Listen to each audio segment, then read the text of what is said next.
Hi, welcome to Full Frontal. I'm Samantha B. Today is the third day of the Democratic National Convention. We can't cover what's happening today because with remote working, we have to tape the show on Tuesday, but we were able to watch Michelle Obama's keynote on Monday night. Oh, she gave a powerful speech about the importance of voting that was only undermined by the repeated plugs for her Spotify podcast. I mean, that and the moment Barack accidentally entered the room wearing only a towel. And then things got really crazy when John Kasich did the same thing.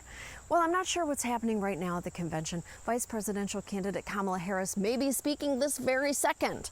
After Joe Biden announced her as his running mate last week, the campaign raised an astounding $48 million in 48 hours. And she's already receiving positive polling that has helped improve Biden's image. In fact, according to the 538 forecast, Biden has a 71% chance of beating Trump this November.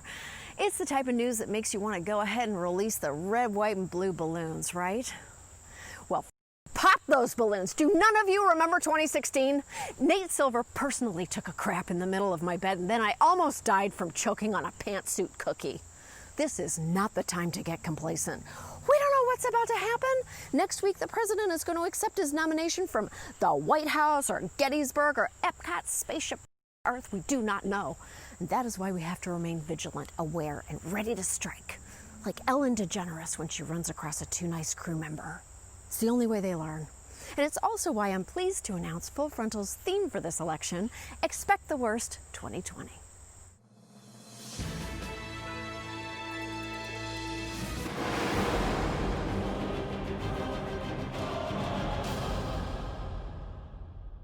As exciting and inspiring as Kamala Harris's candidacy is for many voters, there are valid reasons to criticize her, from her controversial record as a prosecutor to the fact that she met her husband on a blind date set up by the director of House Party.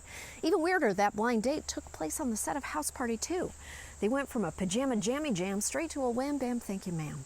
So of course Republicans are instead choosing to criticize her for being a black woman. When he says, oh, I'm going to pick a woman, and then he gets this pressure, oh, I'm going to pick a black woman, it sort of checks those identity boxes. She was extraordinarily nasty to Kavanaugh, Judge Kavanaugh then, now Justice Kavanaugh. Identity politics is what Biden is up to here. He wanted to get a woman, and now he's gotten kind of a twofer, someone who's a woman and also supposedly African-American. Her name is pronounced comma, like the punctuation mark la, Kamala. Okay? Seriously, I've heard every sort of bastardization. So what? You know what, Tucker? If you can't pronounce someone's name correctly, just don't even talk about them. That's the reason Full Frontal's never done an interview with Margot Robbie, no matter how much she begs me.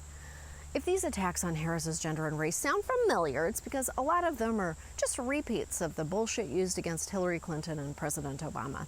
In fact, the GOP already wants to see Kamala's birth certificate. There are claims circulating in social media that Kamala Harris is not eligible to run for vice president because she was an anchor baby, I quote. Do you or can you definitively say whether or not Kamala Harris is eligible, meets the legal requirements to run as vice president? So I just heard that. I heard it today that she doesn't meet the requirements. And by the way, the lawyer that wrote that piece is a very highly qualified, very talented lawyer.